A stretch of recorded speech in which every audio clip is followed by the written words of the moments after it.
Voy a empezar este mensaje tomando en cuenta una parte de la prédica que decía el Paz hace unos domingos, donde él nos consultaba o llegaba a la reflexión que él decía, de pronto todos los que estaban acá sentados en ese momento en el servicio, todos pueden tener certeza o pueden conocer o tienen el conocimiento o pueden, de pronto ya llevan un caminar con Dios y todo y entienden lo que es el plan de salvación.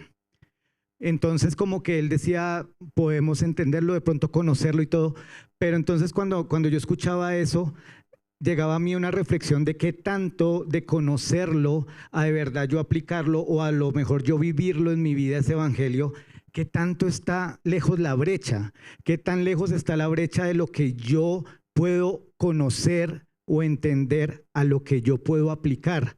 Generalmente en nuestra condición de humanos, nosotros en vez de llevar nuestra vida al evangelio, nosotros cogemos el evangelio y lo adoptamos a nuestra vida según lo que nosotros consideremos o según nosotros nuestra conveniencia.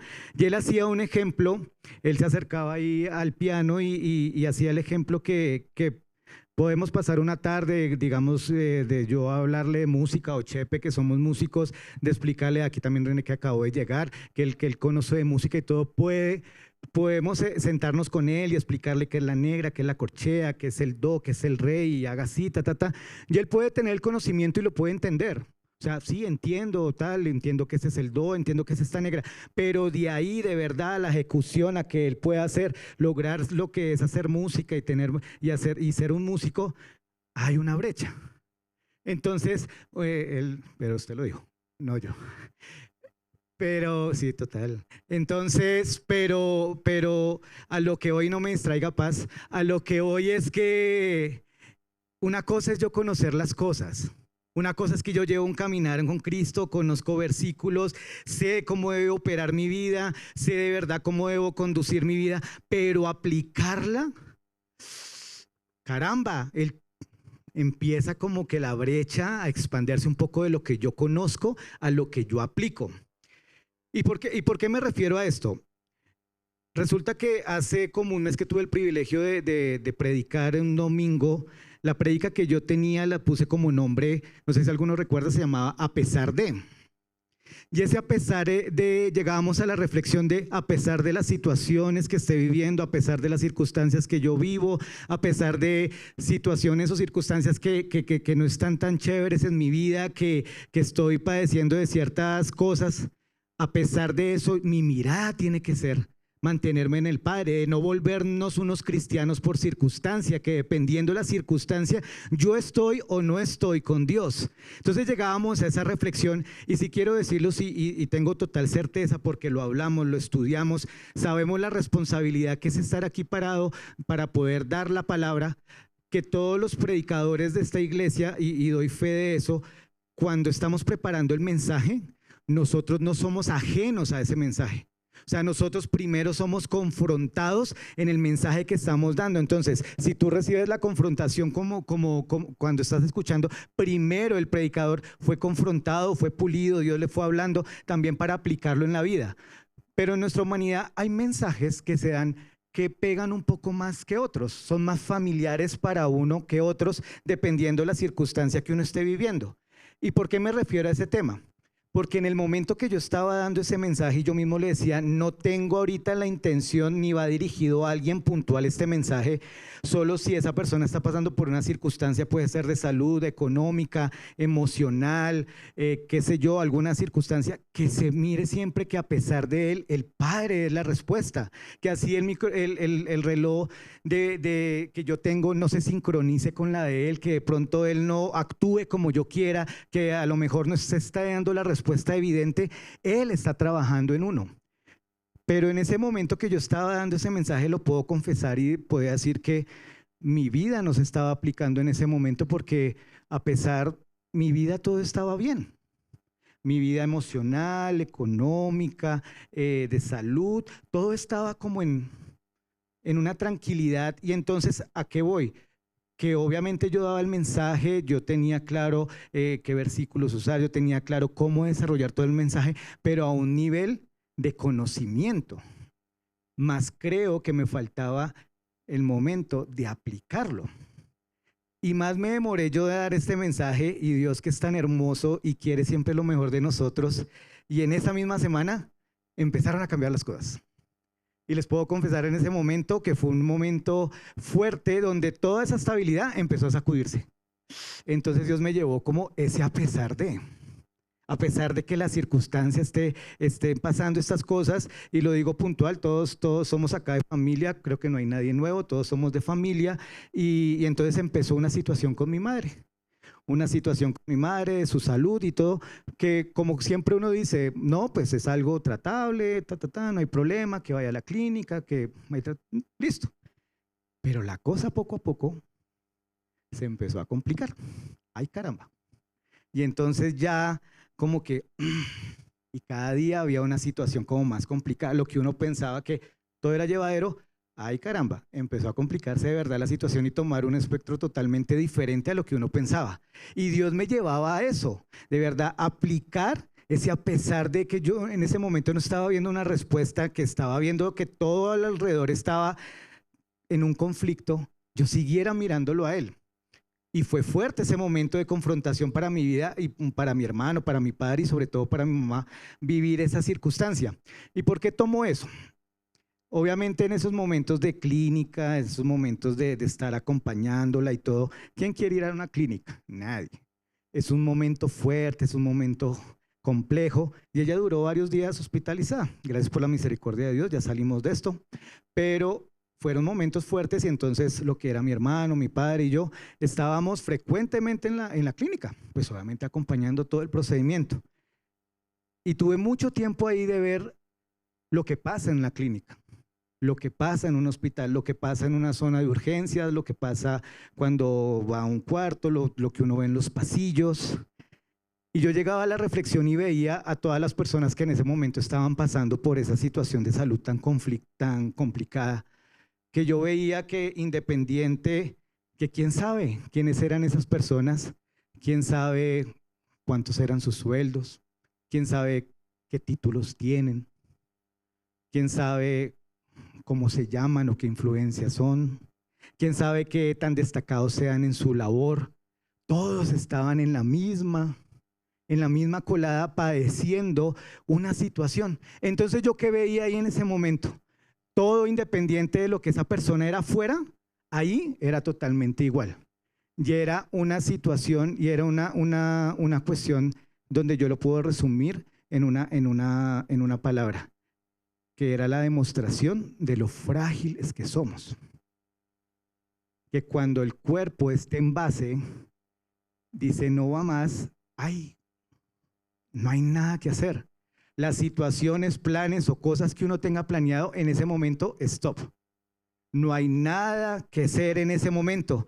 Entonces, por más de que nosotros cuando no estamos ahí, que a lo mejor no somos conscientes, siempre pensamos y damos por sentados que este envase siempre va a funcionar, que este envase siempre va a estar ahí, no pasa nada, y ni siquiera nos detenemos a pensar lo frágil que somos. Entonces de pronto damos por sentado eso y nuestros propósitos son totalmente sesgados a lo que yo quiero y a vivir esta vida ni nada. Pero en ese momento es cuando de verdad uno se da cuenta de la realidad. Es una cachetadita a la realidad de lo frágil, de lo vulnerable que somos.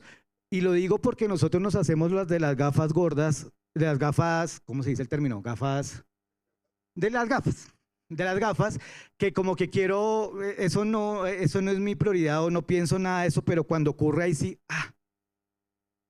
ahí sí como viene ese momento de reflexión y de esa fragilidad, cuando la palabra es muy claro. Y un momento en Santiago 4, 13, 14 me impactaba mucho como hablaba de la vida y decían, presten atención. Ustedes que dicen, hoy o mañana iremos a tal o cual ciudad y nos quedaremos un año, haremos negocios allí y ganaremos dinero. ¿Cómo saben que será de su vida el día de mañana? La vida de ustedes es como la neblina del amanecer. Aparece un rato y luego se va. Uy, eso es totalmente fuerte y totalmente verídico. Y yo cuando estaba en ese ambiente de la clínica veía eso total. Yo me puedo levantar en la mañana listo para trabajar y veo en el balcón de mi apartamento que ni siquiera se ve el edificio de al frente por la neblina tan densa. Puedo demorarme 10 minutos, termino de desayunar y ya bajo al trabajo y esa neblina ya no está. Qué cosa tan volátil, tan frágil es eso. Y así es nuestra vida. Pero nosotros nos encanta centrarnos en este envase. En esto es lo que nos interesa. Gastamos, yo creo que el 99.99% de nuestra semana, de nuestros días, en alimentar todo lo correspondiente a este mundo, mientras ese 0,1 o algo de pronto empezamos a trabajarlo en lo que sí trasciende, mientras que nosotros vivimos en lo temporal totalmente. Y entonces en esos espacios donde llegan esos momentos de reflexión, me daba cuenta que todo, querido hermano, todo lo que tú consideras importante en tu vida, ahí, en esos sitios, no tiene ya ningún sentido. Todo lo que tú invertiste en tu cabeza, de pronto lo que tú durabas noches pensando de cómo hacer, de cómo que tengo que pagar esto, que tengo que hacer esto, y es que ahorita viene esta vaina y ahora viene lo otro, todo eso no tiene sentido cuando estás ahí. Ahí no hay ningún tipo de prioridad, sino tu prioridad es lo que tienes que ser ahí. Ahí es donde tú le das como el peso que corresponde a las cosas y uno se pone a reflexionar, oiga, ¿cómo he perdido de tiempo, me he desgastado en situaciones que total no tienen ninguna importancia, cuando de verdad esos momentos de fragilidad me lleva de verdad a lo que es mi dependencia? ¿A mi dependencia a quién? Al Padre. Cuando mi autosuficiencia no tiene nada que hacer ahí, ahí aparece Dios. Ahí es donde aparece. Y Pablo lo describe de una manera tan espectacular, porque en Pablo en 2 de Corintios, del 4 al 7, voy a tratar en traducción lenguaje actual. Dice, cuando Dios nos dio la buena noticia, puso, por así decirlo, un tesoro en una frágil vasija de barro. Así, cuando anunciamos la buena noticia, la gente sabe que el poder de ese mensaje viene de Dios y no de nosotros, que somos tan frágiles como el barro. Entonces en Santiago nos dicen que somos neblina. Aquí Pablo nos está diciendo que somos vasijas de barro, algo frágil, algo que se puede romper, algo que es volátil. Y eso es nuestra vida de este envase.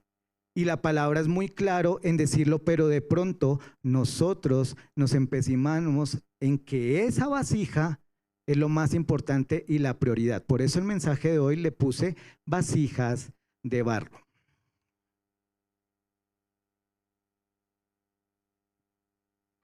Pero no estoy descubriendo aquí, ¿ya apareció? Uy, súper. Está bonito ese título así. Lo que les estoy diciendo no es, ay, ¿en serio, Víctor? Yo no sé. No, todos lo conocemos, todos lo sabemos. Que somos conscientes de eso, ahí empezamos a un poquito a variar en las opiniones. Porque acá no se trata de que yo entonces, no, si somos frágiles o todo eso. No, lo más importante es lo que está diciendo Pablo, que ¿qué es lo que contiene esa vasija de barro? Un tesoro que tiene ahí dentro. O sea, lo importante no es lo externo, sino lo importante es lo que tiene en esa vasija de barro. Entonces, querido hermano, no se trata este mensaje para sentirnos, ay, qué fragilidad, ni decir algo que nosotros ya conocemos. El mensaje de hoy, la claridad es que si mientras yo soy consciente de mi fragilidad y de mi dependencia, totalmente el propósito y el fundamento de mi vida será totalmente diferente. En una dirección totalmente diferente. Cuando yo reconozco mi vulnerabilidad, mi fragilidad y que este envase es totalmente de barro, todo aspecto en mi vida cambia de propósito. Por eso es que es este mensaje. No sé si ustedes han vivido, anoche lo viví particular, el descanso que hay cuando yo ya reconozco que no tengo el control de las cosas. No sé si ustedes lo han vivido. ¿No descansan? ¿No tienen como una paz de que, total, en mis fuerzas no puedo hacerlo? Esto le corresponde a Dios, que total es basado en su voluntad, que esa no es mi tarea, sino mi tarea es dejarme guiar por Él. No hay nada más desgastante, y lo digo porque en mi personalidad es una de las cosas que Dios me pule, y sé que a muchas personas nos pule mucho en eso, de querer controlarlo todo, es lo más desgastante que hay. Oh, es un peso. Todo, siempre, constante. Pero la palabra, Dios nos quiere llevar a que soltemos esas cargas, a que de verdad dependamos de Él. Entonces se trata de que el tesoro que yo tengo acá crezca. La desgracia que puede haber en este mensaje es entendiendo que mi cuerpo es tan frágil como una vasija, que mi hombre espiritual, que mi ser interno también esté desgastado de la misma manera que mi envase externo. Ahí sí hubiera una tragedia. Ahí sí pongámonos mal, ahí sí preocupémonos, porque el hombre, como dice siempre Pablo, el hombre interno siempre debe renacer día tras día, totalmente a la inversa de lo que ocurre con esto, que es irremediable, querido hermano. Por más que tú conozcas, por más que tú sepas, por más que tú tengas influencias, por más títulos que logres, por más cosas que tú logres hacer en esta vida, esto es irremediable, porque el control lo tiene Él. Tú no puedes hacer nada ante eso. Entonces, es algo inevitable, es algo que nosotros entendemos en nuestra fragilidad, y gracias por ser tan frágiles y dependientes del Padre. Entonces mi propósito cambia totalmente. La perspectiva de mi vida cambia totalmente cuando yo dejo de ver lo temporal y empiezo a ver lo eterno. Cambia totalmente. Voy a ir a la palabra creando este mensaje. Voy a hablar que se encuentra en la palabra, si tienen sus Biblias o si no van leyendo ahí. En Isaías capítulo 38 voy a hablar de una persona, de un rey llamado Ezequías. ¿Saben quién es Ezequías? ¿Sí? ¿No? ¿Quién conoce? ¿Alvarito sabe? Bueno, no importa, eso también la palabra es para todos y para que podamos aprender un poco. Este rey Ezequías que trata unas situaciones en Isaías capítulo 38, era un buen rey, ¿sí? Un rey de Judá, bien conforme a lo que quería Dios, obediente, fiel a Él, siempre su actuar era con tal, siempre mirando al Padre, totalmente. ¿Sí? Él tenía, puedo nombrar en su vida leyendo y todo averiguando, 3 aspectos que ahorita puedo nombrar 2 y después nombro el tercero sobre el reinado de Ezequías. Este hombre era totalmente radical para bien. De pronto otros reyes hacían como una cosa, pero después se dejaban envolver de otra, no eran totalmente radicales, pero este hombre le daba el puesto, el trono a Dios en su reinado, o sea, le daba el puesto que le correspondía. Él iba a los montes altos, a los sitios altos que nombra la palabra, que esos son sitios donde la gente iba y adoraba a otros dioses o hacía cosas que eran profanas y todo. Él destruía todo eso, fue radical el hombre, totalmente, y le daba el puesto que le correspondía al Dios. En el momento de las batallas, en el momento pues de la aflicción donde iba a haber guerras y todo, él no se ponía a pensar cuántos soldados tengo, cuál es el armamento, estrategias militares. No, él iba siempre al Padre. Él siempre iba al templo y oraba y le entregaba esa situación, y Dios en su misericordia respondía. O sea, era un hombre de verdad, totalmente fiel.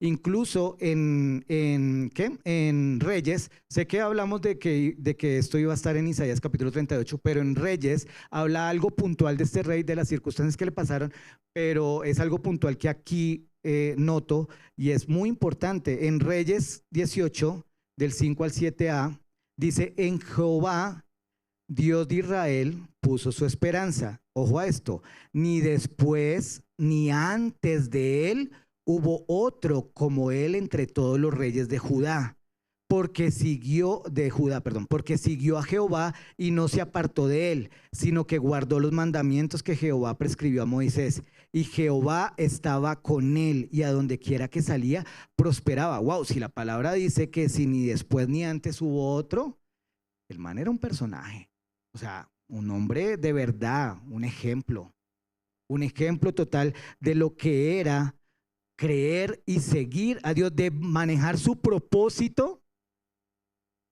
en la dirección que corresponde, en tu amor a Cristo, en tu comunión con Dios, en lo que sale de ese fruto.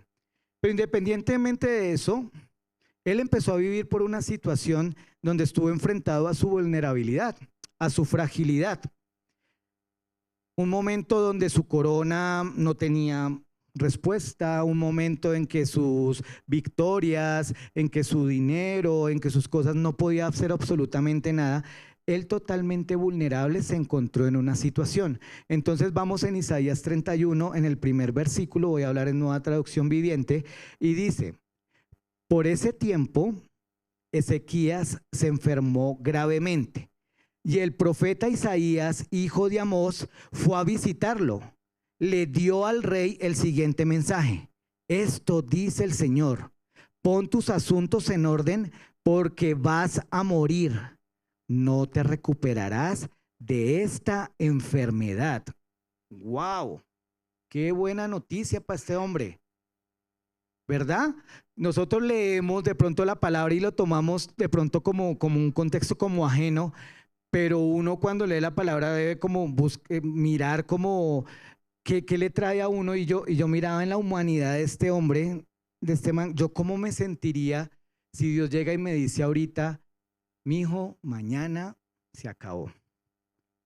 En mi humanidad, ¿yo cómo me sentiría? Este hombre, al saber que era Dios que le estaba decretando eso, este hombre voy y busco un médico que me dé otra opinión, a ver si puedo tomarme esta hierba, a ver si pasó con este remedio. Nada. O sea, era totalmente certero. ¿Cómo yo me sentiría, yo, Víctor, que me dijera Dios: mañana se acabó esta vaina? Quiero decirles y les confieso, y lo pensaba yo, oiga, sí. Y yo, me dolía porque uno aquí se ve todo bonito, todo santo y todo eso, pero en mi humanidad yo creo que sacaba más de una hoja con justificaciones y peros de por qué no es el momento de que yo me fuera. Pero amas a Dios, no esperas la segunda venida, no, por favor, vas a estar una eternidad con...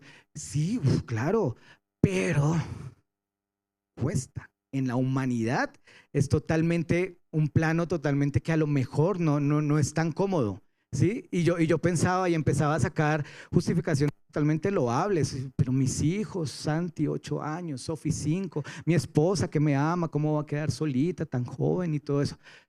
Y entonces yo en el fondo decía: si Dios determinó eso, ¿será que Él no tiene ya totalmente planeado qué va a hacer con mis hijos, qué va a hacer con mi esposa? Entonces, o sea, todos los peros que yo sacaba, Dios tenía el control de todo eso, pero pues en mi carne yo no quiero, no quiero, y sacaba muchas excusas. Entonces, ¿cómo te sentirías tú ahorita en ese momento si Dios te dice: pero mañana se acaba? ¿Cómo lo tomas? ¡Oh, qué rico, qué chévere! No, allá nos vemos. Todo nos pasa. Qué fuerte sería eso. Y entonces este hombre recibe esta noticia, ama a Dios, sigue a Dios, totalmente fiel, y ocurre esto. Entonces él empieza en los versículos siguientes diciendo, Isaías 38, del 2 al 3, dice: cuando Ezequías oyó el mensaje, volvió su rostro hacia la pared y oró al Señor: acuérdate, oh Señor, que siempre te he sido fiel y te he servido con singular determinación, haciendo siempre lo que te agrada. Y el rey se echó a llorar amargamente.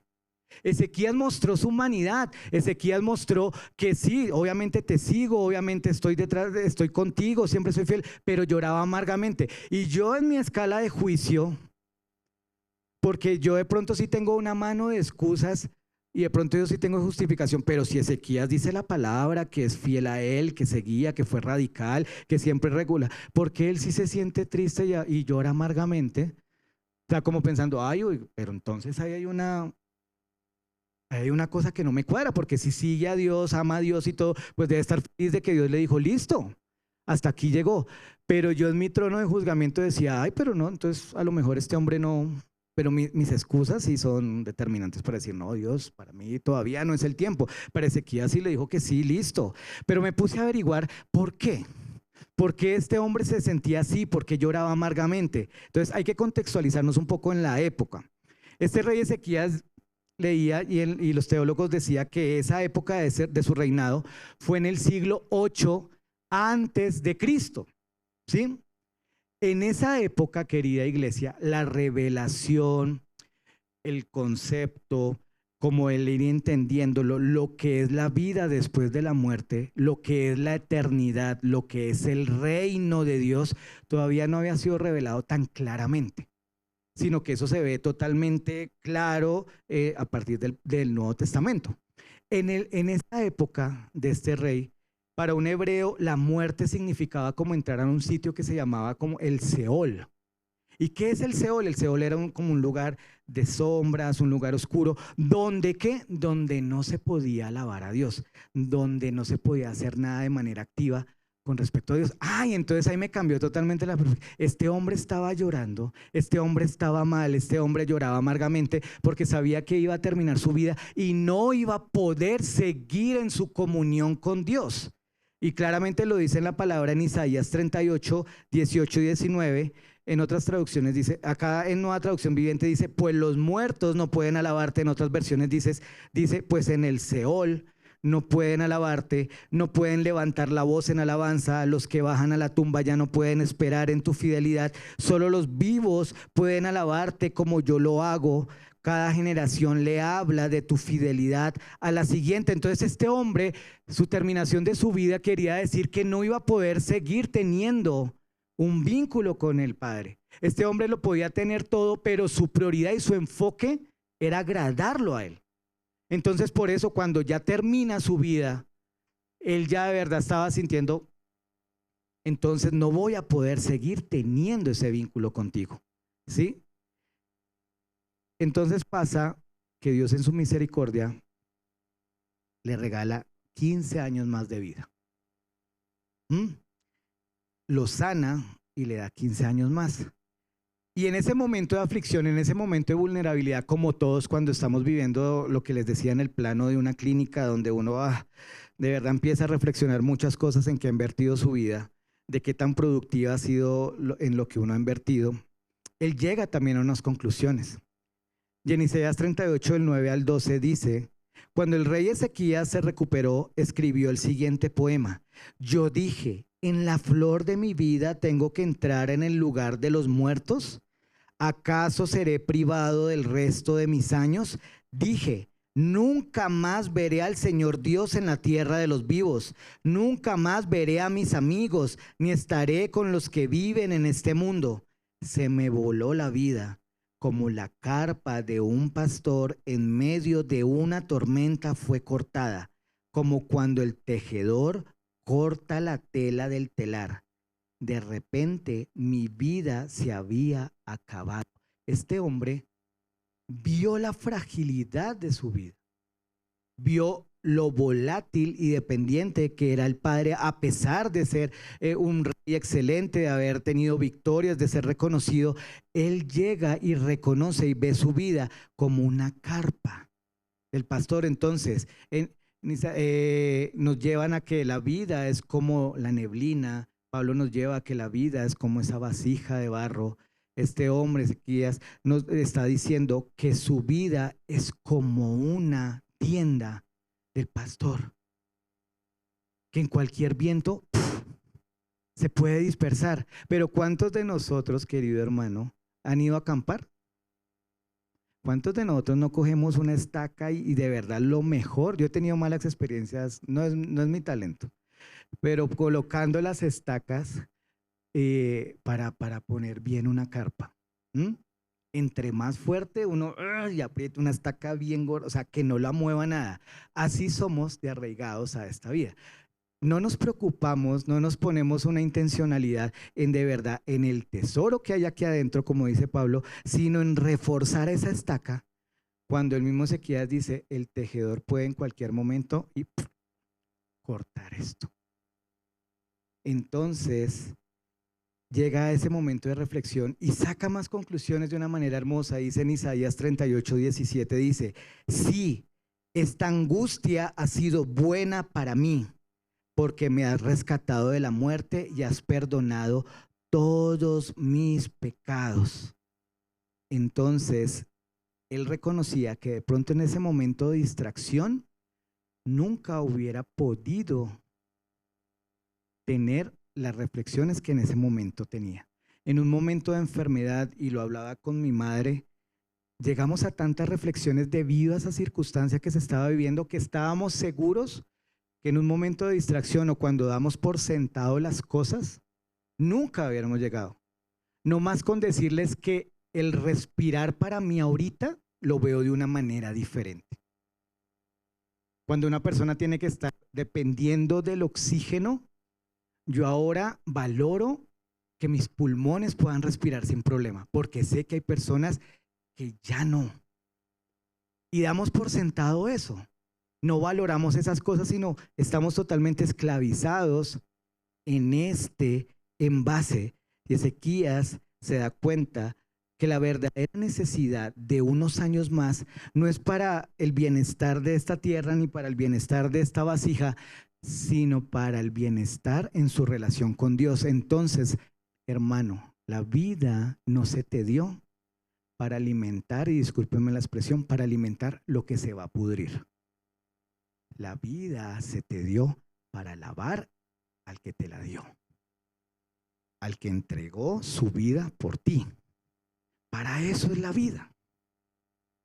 Claro, hay cosas que prosperamos, Dios nos da bendiciones, sí, Dios nos da serie de cosas, Él siempre dice, si no trabaja, que no come. O sea, todo eso es válido, pero nunca va a ser más importante que la mirada a Él, que tu vida se base en lo que Él quiere para su vida. Y Ezequías nos daba esa reflexión. Había nombrado dos aspectos importantes: su radicalidad y siempre su permanencia en el Padre en el momento de aflicción. Pero una de las cosas que más me gustaba de él es su capacidad de arrepentimiento. Porque no era un hombre perfecto, y a pesar de esas cosas tan loables y bellas que muestran su fidelidad, él falló. Después de sanarse y todos los demás reinos, oye, que te salvaste y todo, y él como que se vanagloria, sí, me salvé y miren, este es mi reino y todo eso. Vivió esos momentos donde su carne le ganó, pero se arrepintió. Y Dios en su misericordia perdona al que se arrepiente. Así es. Cuando tú de verdad te arrepientes y de verdad en ti hay esa incomodidad por cambiar, Él está ahí para restaurar lo que tú has hecho. En 2 Crónicas 32:26 dice: entonces Ezequías se humilló y se arrepintió de su soberbia junto con el pueblo de Jerusalén, de modo que el enojo del Señor no cayó sobre ellos durante la vida de Ezequías. Entonces mi confianza en el Padre no radica en que yo voy a ser perfecto. No, mi confianza en el Padre radica que a pesar de fallar, mi dirección no se cambia, que me levanto, me limpio y lo sigo mirando a Él. De eso se trata el vivir. De eso se trata. Para eso es que estamos más en esta tierra. No heredando ni creciendo lo que van a heredar otras generaciones, sino creciendo en mi comunión con Él. Entonces, este hombre nos da unas hermosas enseñanzas. No sé si alguien se ha sentido como que con Ezequías, como que sí, como que mi vida es así, ha sentido familiaridad con él, o va a sentir familiaridad con el siguiente caso, que es como contrastante. Este caso está en Lucas 12, ¿sí? Es una parábola que hace Jesús. Esta parábola no va en contra de tus bienes materiales, no va en contra del dinero, va en contra de la soberbia de tu autosuficiencia. Va en contra de eso, porque cuando tú te sientes autosuficiente, te olvidas de que eres una vasija de barro. Cuando tú eres autosuficiente, te olvidas de que tu vida no depende del Padre. Te olvidas de eso. Todo tú tienes el control de eso. Y esta parábola sale porque, parafraseando, porque no lo dice exactamente, Jesús estaba hablando con el pueblo y un señor le dice: Jesús, dile a mi hermano que divida y que me dé la parte que me corresponde de mi herencia. Y Jesús, parafraseando, le dice: hermano, no me metan en esas cosas. No se encierren ni se ensañen en las cosas materiales. Eso en realidad no es la prioridad, no es lo importante, no me pongan a mí en este tipo de circunstancias. Y entonces va con esa parábola. En Lucas 12, del 16 al 19, dice la parábola. También le refirió una parábola diciendo: la heredad de un hombre rico había producido mucho. Y él pensaba dentro de sí diciendo: ¿qué haré? Porque no tengo dónde guardar mis frutos. Y dijo: esto haré. Derribaré mis graneros y los edificaré mayores, y allí guardaré todos mis frutos y mis bienes. Y diré a mi alma: alma, muchos bienes tienes guardados para muchos años. Repósate, come, bebe, regocíjate. O sea, el hombre la tenía toda. Entonces acá démonos cuenta que nuevamente le estoy diciendo, no, Jesús con esta parábola no estaba mostrando que era malo que este hombre tuviera bienes, que este hombre tuviera un capital, que este hombre tuviera una riqueza. No, si notamos acá en esta sección de la parábola, leemos es una oda de este hombre conversando con él mismo, donde Dios no tiene ningún tipo de protagonismo, ni intervención, ni nada, sino yo soy tomando decisiones dependiendo de mi escala de valores, de mis apreciaciones, de mi conveniencia, de lo que yo considero, de lo que yo creo. Solo le pasa a este hombre, ¿no? No sé. O solo a mí. Gracias a Dios por esta iglesia que estamos llenos de hermanos que no, ¿cómo así?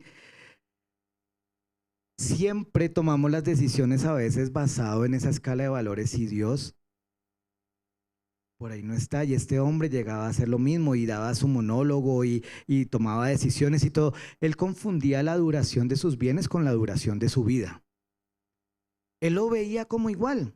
O sea, él tenía el control hasta de su vida y decía: tengo muchos años para vivir con esto y todo eso. O sea, él ya daba por sentado eso. Él no se daba cuenta ni que él no era ni dueño de los 5 minutos que seguían de su vida, como ninguno de nosotros, como ninguno de nosotros. ¿Quién me puede garantizar que yo mañana abra los ojos y me despierte y me vaya a trabajar? Nadie.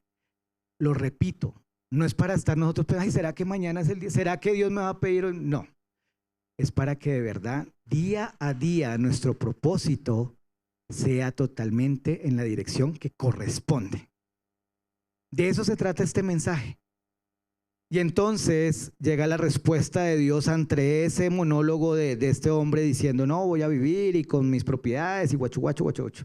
Dice Lucas 12:20, pero Dios le dijo: necio, ay, espere que se me fue. No dijo eso, ay, espere que se me fue. Dijo, pero Dios le dijo: necio, esta noche vienen a pedirte tu alma y lo que has provisto. ¿De quién será? Este hombre, esta palabra necio, esta palabra que no era congruente, que esta persona en su autosuficiencia era totalmente ciego. Dios le estaba diciendo: esto no te pertenece. Tu vida me pertenece y vengo por ella. ¿Y qué es lo que alimentaba a este hombre? Ese hombre alimentaba su seguridad en lo material, su seguridad en su conocimiento algunos, su seguridad en el trabajo para otros, su seguridad en el talento para otros. ¿Cuántos de nosotros nuestra seguridad depende de algo totalmente externo que mi comunión y mi relación con el Padre? Y termina con algo totalmente fuerte. Jesús dice en 12:21, así es el que hace para sí tesoro y no es rico para con Dios. No es rico para con Dios. Es cuando el día que Dios decida que tú ya no vives más en este plano, tu mayor tesoro no es terrenal. Que lo que tú has cultivado, lo más grande y más importante, no es terrenal. Que lo que más grande que tú has cultivado no lo heredarán en este plano físico. Que tu mayor tesoro y lo que va a trascender es tu comunión con Él. Eso es ser rico con Dios, y entender que sea rico para con Dios cambia totalmente la perspectiva y la manera de uno ver la vida, porque eso aplica para todos en el momento que estamos viviendo. Veo acá la parejita que tienen esa chiquitita, 3, 4 años, no le pegué. 2 años. Lo digo, cambia totalmente nuestra perspectiva porque, claro, queremos que nuestros hijos tengan la mejor alimentación, la educación que Dios nos provee para que tengan la mejor vida, para que tengan totalmente una vida estable y tranquila. Claro que sí, los amamos. Pero nuestra prioridad como padres es alimentarles día tras día ese amor a Papito Dios, como dicen mis hijos. Ese amor hacia Él. Entonces, mi perspectiva, más allá de que Santi y Sofi, que son mis hijos, tengan una vida cómoda, es que ellos conozcan a Papito Dios y conozcan a Dios, no por una tradición, no por una imposición, no por una religiosidad, sino porque ellos lo conocen. Porque papá y mamá se lo han mostrado. Porque gracias al helado, gracias al parque, al cine, al colegio, a cada cosa que hacen, ellos entienden que es gracias a Él. Que cuando nosotros no estemos, cuando Dios ya nos haya llamado y ellos estén ya solitos, el bombardeo del mundo que llega siempre, ellos tengan las bases sólidas de a quién van a mirar, hacia dónde. Eso es la prioridad, eso es estar ricos en Dios. No de pronto mi prioridad sea darle un bienestar económico a mis hijos, que claro que sí, ojalá Dios provee, pero mi prioridad es eso. Hablamos emparejados con mis hijos que de pronto sí es el más grande de la chinamenta que viene en camino, porque vienen niños y que él va a ser el más grandecito y que los va a cuidar y que cuando sea líder de jóvenes y que cuando Sofi se la pasa cantando todo el día, iglesia, todo el día, cantando las cosas las canciones del Ministerio de Alabanza y todo, que cuando ella está en el grupo de alabanza y todo, yo como papá, ay, qué rico, qué chévere, ay, tan bonito, sí, mis hijos, ojalá Dios, todo. Pero eso, para lograr eso, yo día a día, mi intencionalidad con ellos debe ser mostrarle al Padre, mostrarle a Dios, porque de eso se trata. Estar ricos para con Dios, que todo lo que tú estés haciendo en tu vida no sea solo alimento para este envase, sino totalmente encaminado a alimentar la eternidad con Él, que eso es lo único que trasciende. Somos tan, no sé, Dios nos ha dado tanta brillantez, tantos talentos y todo, pero nuestro pecado y nuestra esclavitud a esto nos ha llevado a que nos centramos todo en lo temporal y lo que se hereda eternamente, le hacemos el quite. Esa vulnerabilidad que yo vi en esa sala de urgencias me mostraba dónde está la prioridad en mi vida, hacia dónde la estoy encaminando. Porque yo lo que veía ahí en esa sala de urgencias, los primeros 3 días que me impactaron tanto por lo caótico que es todo eso, que estas personas, independiente de que fueran cristianos o independiente de que creyeran en Dios o no, en ese momento de aflicción, ¿saben a quién recurrían? A Dios. Oraban. Que de pronto personas que estaban acompañando a unos enfermos se sentaban hacia la persona que estaba afligida y oraban para que tuviera un descanso de su dolor. Entonces todos recurrían al Padre en ese momento de aflicción. Entonces todo lo que de pronto es importante en ese lugar muestra lo que realmente es importante, lo que en verdad trasciende. ¿Y qué trasciende? Mi relación con Él. El único que me da consuelo en ese momento. Que tú ganes muchos millones no te va a quitar el dolor. Que tú tengas un doctorado, 3 doctorados, un PhD, todo eso no te va a quitar el Padre te consuela. Y recurres a Él en ese momento. Entonces, cuando el cuerpo baja los brazos, ahí es cuando Dios aparece. La pregunta, necesitamos de esos revolcones, de ver nuestra fragilidad en nuestro cuerpo para mirar de verdad hacia la dirección correcta. Porque yo decía, este mensaje no es para una persona que tenga un dolor físico ahorita, esta persona es para todos, para que no sea necesario llegar a ese punto para que no sea llega el momento en que esa carpa de pastor la empiecen a mover y a sacudir para yo de verdad entrar y valorar hacia dónde yo debo mirar. Que no es necesario esos sacudones entonces, sino que yo día con día mi propósito cambia, porque entiendo mi fragilidad y dependencia a Él. Y lo más hermoso que aprendí en ese sitio, en ese lugar de emergencias, cuando veía la fragilidad de las personas, cuando veía esa dependencia y que recurrían a Dios, veía que era un sitio el más democrático que puede a veces existir, donde todos estamos en igual de condiciones. Todos están pasando por un momento de situación y en ese momento donde reconocemos nuestra vulnerabilidad, donde reconocemos nuestra fragilidad, me bajo en el trono de mi juzgamiento, de mi señalamiento, de mi comparación, de mi competencia y todos somos por iguales. Y Dios me llevaba a que ese tesoro que tengo acá no es solo para mí. El mundo necesita de Dios. Y todas esas personas afligidas también necesitaban de Dios y era fuerte lo que podía poder notar ahí y tenía la bendición que mi madre estaba hospitalizada aquí en la cardioinfantil, entonces yo podía venir a las actividades de la iglesia, mis responsabilidades ministeriales, pero podía estar acá activo y podía estar visitándola a ella. Y en un momento les cuento, domingo, entre los dos servicios, alabanza y audiovisuales, hacen una oración, tenemos un momento de oración, alguien la dirige y todo, y cuando yo venía de la clínica, Hilary lideraba, aquí está hoy Hilary, Hilary lideraba la oración y ella decía en un momento, Dios, llévanos siempre día a día a tener la conciencia de la necesidad de alimentarnos de ti.